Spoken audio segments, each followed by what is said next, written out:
Ready? Yep. Rolling? Okay. I'm here with Talbert, and Talbert has the solution Yes. to the age-old problem. Not for guys like us with the Canon R5C, but he's got a very cool solution. Tell us about it. Yeah, so basically what we want to do is we want to take the normal process of how you would edit a spatial video, right? And simplify it, right? So think of how Premiere Pro is to CapCut. And that's when we introduced Spatial Cut, right? We'll be the first ever video editing platform on the Apple Vision Pro that allows you to edit spatial stereoscopic videos. Very cool. Yes. And it's both for Apple yes, and... it's for Apple and it's for Quest, and we're also enabling the desktop version too to edit those. Sweet. And how long is it out? Is it coming Yeah, out? so right now it's in beta. So we have a lot of beta users testing it right now. And then we're going to be releasing it to a lot of influencers as well. And then we'll have a final launch kind of the end of quarter 3. Very good. Thank you, sir. Yes, Looking forward to playing with the beta. Send it on over. Yes, for sure. Thank you so All much. right. Go ahead and cut. Okay, so Kodak. Man, you were good. Really? Yeah. Okay. That's pretty solid. Okay. Well, with a name like Caudullo, I'm used to having difficult naming things. You know. We could take this act on a road. I think. We could. We could. Are you Yeah. available Tuesdays and Thursdays? Only in the Long Beach Convention Center this week. You know, we've been recording this whole act as we're going along. That's great. That's So- so you can do like a little bloopers reel or Now something. we can go back to our regular. I'm assuming you're cutting this up before you put it out there. But yeah, we're going to leave out the dull stuff and just go with the routine. That's Yeah, all. exactly. Okay. So I'm here with Rob Kodak. Did I do it right the second time? You nailed it. Okay. And Rob is the chief cook and bottle washer Yep. for light field displays. And these things have, rather looking glass displays. These things have amazed me since I first saw them at my friend's 3D space museum here in LA. And I just absolutely love them. And now I look at this 65-inch and I'm just more blown away than ever. Talk to me about this technology. Talk to me about the advances that you guys have done in recent years. You've got the floor. Sure. Great. It's either Well, that or sing and dance. Up to you. Yeah, well, first, thanks for being so interested in for so long. We've been developing the technology for the last 10 years, primarily focused on supporting individual and enterprise developers in creating and exploring immersive experiential 3D content. We have now our Generation 3 lineup, which is available in various sizes. They all have the same underlying technology, where we output up to 100 perspectives of 3D content simultaneously as images, video, or real-time applications, so groups can see 3D without headsets. Right. And so all of our displays fundamentally can do that, where they can run interactive applications or images where groups can see 3D.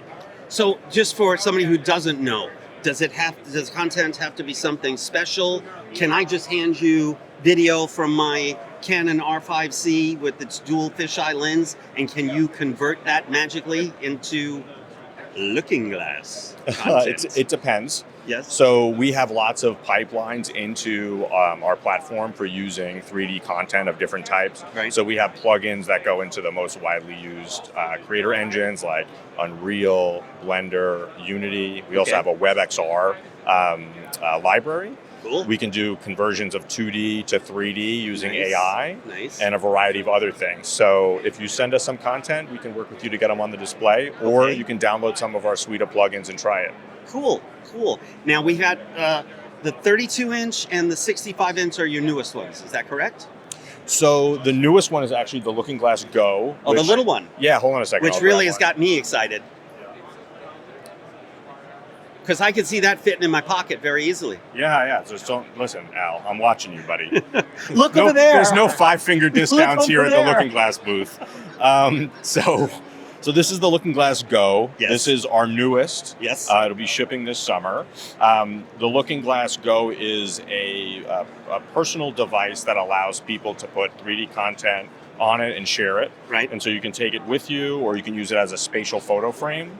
There's a companion app that goes along with it, so you can actually take existing 2D photos, upload them with the app, and they'll be upsampled to 3D and sent to the display. Wow. You can also share those playlists to other people. So Al, I know that I'd love to share a playlist with you based on our interactions thus far. So we could share playlists with each other. You could put it on your go and be able to have your spatial images or video be able to be shown on the display. Excellent, excellent. Well, there you have it. And what's the starting point of this? So list price is $299. $299. And if you order now, you'll also receive a box that it goes in. It's true. See, I didn't lie. Thank you so much, Thanks. Rob. It's been fun, man. Thank you. It's one of our more fun interviews that we've done. Okay, and cut. Yes, I am. Okay, hi. I'm Al Caudullo, and this is Simon Broadbank. Brooksbank. Brooksbank. Blah, blah, blah, blah, blah, blah. Brooksbank. Brooksbank. Brooksbank. You know what I'm thinking of? Broadbank. Broadbank. Yeah. All right. Okay. Yeah. Simon Broadbank. Simon Broadbank. Yeah. Do you want to start again? Can you be the ringleader now? Okay. Okay. Yes. Hi, I'm Al Caudullo, and we're here at AWE in Long Beach, and I'm here with my friend Simon Brooksbank from Blend Media. Hello. Of who I am a proud participant. I'm trying to make sure I've got the headset over here. You can see what's going on inside the headset. Simon, tell us what Blend Media is all about, and I'm going to put on the headset and find something pretty to watch. Okay. We are all about content, specifically 360 content. So whereas stock agency libraries like Get Images or Shutterstock or Pond5, license all sorts of 2D content, we only license 360 video. We've got the world's largest archive of 360 video. We've got about 50,000 minutes. And we calculate the size of our archive by minutes because we don't just have stock clips, we have produced films as well. And I think you might be watching one right now. Yes. So we have hundreds of creators that we represent. You are one of them. Yes. And the content is all available on Blend Media. And customers can come to us and they can find content that they like for their projects. And we license the content to them so that they can use it for whatever they need it for.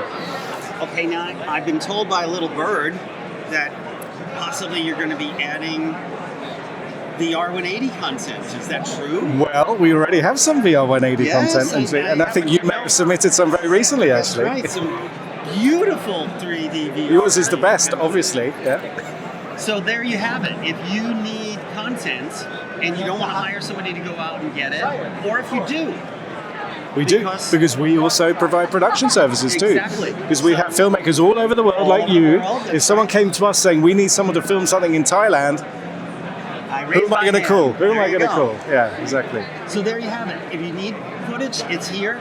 If you need special footage, it can be gotten for you. Blend.media. There you go. There we go. And cut. Nice one. Ready? Hi, we're here at the University of Oregon, and they've got an immersive media communication program. And this is Donna Davis. Donna, how are you? I'm fabulous. I heard that it's been really busy for you. It's been incredibly busy. We have very rarely had this kind of a slow minute since we were here at 8 o'clock yesterday morning. So it's been, we've seen a great deal of interest in our program, which is really exciting. That is fantastic, and I feel lucky that we came at just the right time. Yeah, you did. Okay. So tell me about the program. Tell me about what you're doing. We are a graduate program, a master's in immersive media communication at the University of Oregon in the School of Journalism and Communication. So that's what kind of makes us real different. There are other schools of journalism and communication that are teaching XR for storytelling and that sort of thing. But this program is really designed, we're producing strategists. So as we're surrounded by people that are building hardware and software and working hard to be first to market, how many of them actually stopped and said, wait, who's our audience? Right. What are our goals? What is our message strategy? Which technology are we going to use? What are we going to do with them when they get there so that they come back and we can build community? And how do we evaluate our success? So those are classic, that's that line of strategic communication that we've got these incredibly powerful technologies that we can take people on adventures. How are we doing that through that lens of marketing, branding, public relations, advertising, which people haven't really been paying a lot of attention to in this space yet. It seems like a very holistic way to go at it. I think so. One of the things, it was really interesting. There was a study that came out a couple months ago that said there are more people in video games than television and film combined. So, and it is a totally untapped market. Not that we want to go in and cut their experience with advertisements, but how do we build brand recognition in these spaces? Those things that happen everywhere all the time anyway. Yes. And how do we do it in a way that gamers will accept it, which is that understanding your audience. Exactly. Also, I understand that you've got students here. I have 10 students that are here with me this week. That's fantastic. Who do you? Is this one of your students? It is, Luke. Come on over and say hi. Luke is one of my graduates. You thought I was going to let you off the hook, right? I did just graduate last weekend. Well, congratulations. Thank you. 2 days ago.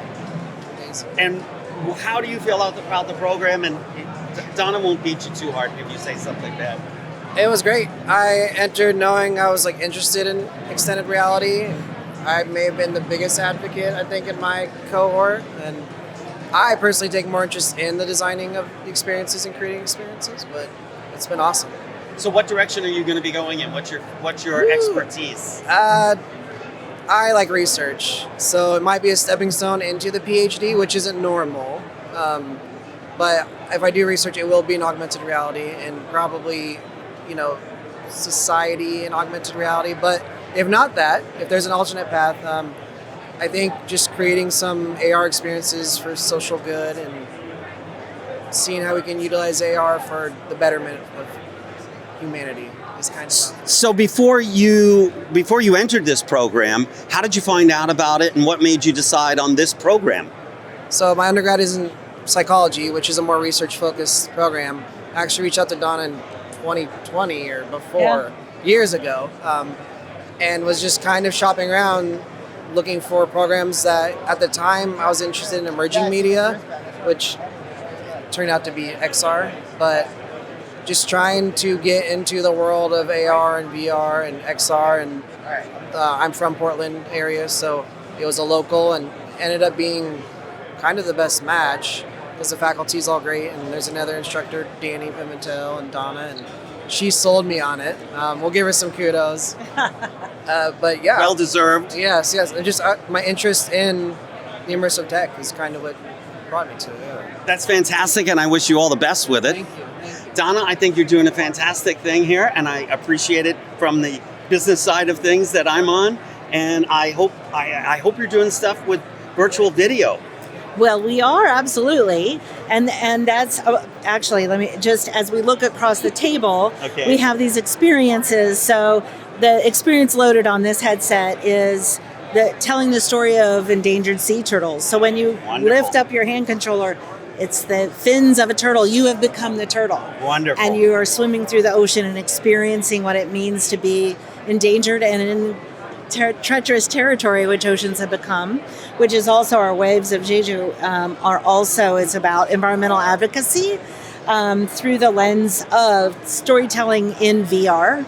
And then in the other Quest 2, that is started as a 360 video of the Eagle Creek fire, which almost took out the entire Columbia River Gorge, historic place.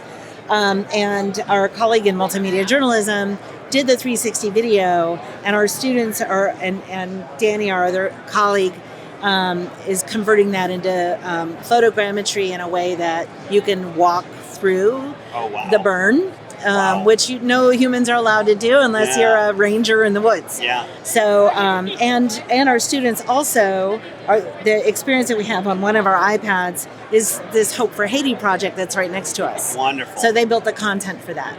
So, and we have a student that came out of filmmaking who's very much interested in that next iteration of filmmaking in VR and XR, and is doing some really fascinating work. The students are coming from such a diverse background, diverse interests, diverse experience, and each of them come in with a different perspective of, I want to study this or I want to study that. We had somebody who built an embodied AI agent and trained it to the entire U.S. tax code. Wow.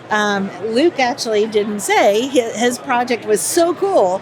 He worked with city planners to use AR to show them how they were adding bike lanes to major roads. Right. And, people get real upset when you mess with their traffic. Yeah. And he showed this is what it will look like if we do this project, which is a bit of a miracle for city planners who are always fighting with trust me, it's going to be great. Right. Instead, he was able to give them a visualizations. Right. Exactly. So important. Right. So important. So telling stories in ways that take you there, which print traditionally has not been able to do. Broadcast has limitations. Right. Here we can, it's the ultimate time machine. Yes. Not to mention fantasy machine, not to mention communication machine. Yes. All in one. Yeah.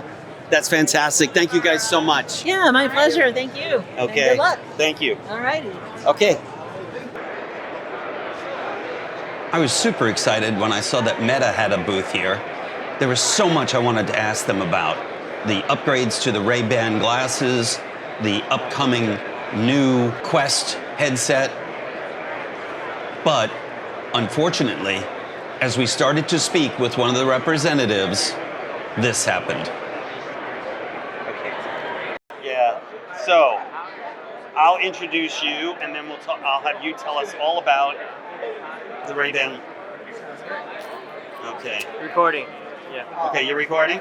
We might not be able to facilitate that. We don't have the capabilities to be recorded when talking about the technology. I know that's so silly, but That's why I was asking first. Do you want to check first? Make sure? Okay. No? Really? More traditional learning to you cover Sounds good. Oh, that sounds great. With a last name like Caudullo, we're paisans. Yeah, that's great. Okay, ready? Are you rolling? Yep. Okay, we're at AWE and I just ran into a paisan. Yeah, I'm Tony. Nice to meet you all. Tony, how you flew in? Are your arms still tired?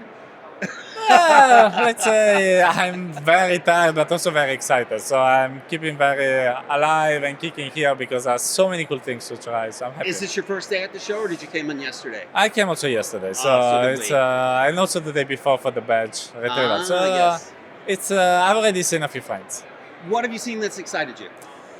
Well, there are cool new things that I didn't try before because there are other things that are cool but already tried. Like for instance, the gloves by Weird Right. that are nice because they give you vibration, pressure, and temperature. And very few gloves offer temperature, so Yes. that's pretty cool. And I said things that I didn't try. Yesterday I tried the free aim shoes, which are very prototypical. So basically you walk in the real world, walk in VR. Right. Very, very prototypical, but I love people trying to do crazy stuff. You know, Yes. when you try a demo, you risk dying. That's the best thing because you're really at the forefront of technology. And then I tried the haptics gloves, the one that make you look like a cyborg, but are very cool, give you very cool haptic sensations. It worked very well. The sensation of being touched, the Yes. tingling, that's pretty cool. It's better than the previous model. I loved it. And Ultra Leap is some cool thing about tracking with a new type of camera. So I've seen cool things, and every person comes here and say, you have to try this. That the stylus, Logitech and Meta, I've not tried it yet. So I'm pretty excited about it. Yeah, I'm looking forward to trying the stylus. Yeah. But I heard there's a big line.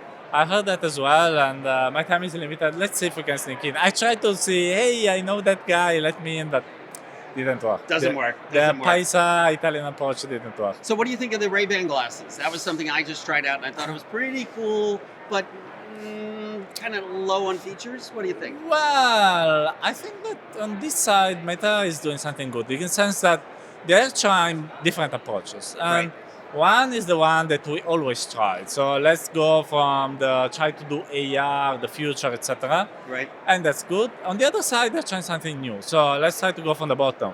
Let's take glasses and go upwards with technology. As a tech guy, I cannot love them because it's like, there's not much to do. But as an entrepreneur, I see the potential because they are glasses that people will want to wear. Yes. Because they're Ray-Ban. Everyone loves the Ray-Ban style. And they're very comfortable. And they're cool. So, and the things that they do, there are not many, but people said that they do good photos and videos.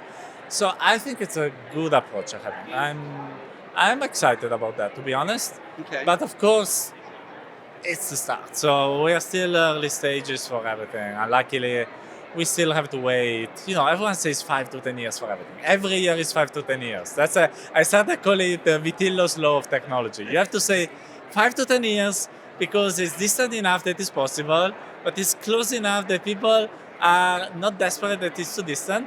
Plus, if it doesn't happen in 5 to 10 years, everyone has forget about your prediction. That's it. You're playing it very safe, I gotta say. Yeah, so 5 to 10 years, AR will be mainstream. You're not exactly walking out on a plank when you say that. Yeah, it's always great. When you say in 2 years, everyone will remember you failed. We remember you said that and it didn't happen. But then if it happens sooner, it's all the better because that's an acceleration of technology. Yeah. I would love that to happen, but we have still a long road. But it's good that I start to see some starts to align. And when Andreessen Horowitz came out publicly saying we are bullish on VR, I was really excited. I was really like, if they are excited, many others will be. So I'm. Anything else on the show that strikes you as something that's exciting to you that you think is really taking a big jump? I have no idea in the sense that I still have to try, still searching. I don't expect anything that really blows my mind, but I expect things that with different points of view. Like I tried Haddock, they have like eye tracking without cameras. Right. I tried a few other things, as I said, gloves with temperature. So trying these different approaches and see what they get. I was also trying the private demo of the distance technology, this new startup by the founders of Vario that gives you basically AR but without glasses. So interesting. It's a lot of things which it's not that you try them, you say, wow, that's changing everything. But it's something that you say, okay, that's a different approach. 5 to 10 years out. That's cool, yes. And all these different approaches in 5 to 10 years will mix in something that really will be cool. So thank you very much, sir. Enjoy the rest of the show. I will do. Okay. My pleasure. And cut. Here we go again. I've been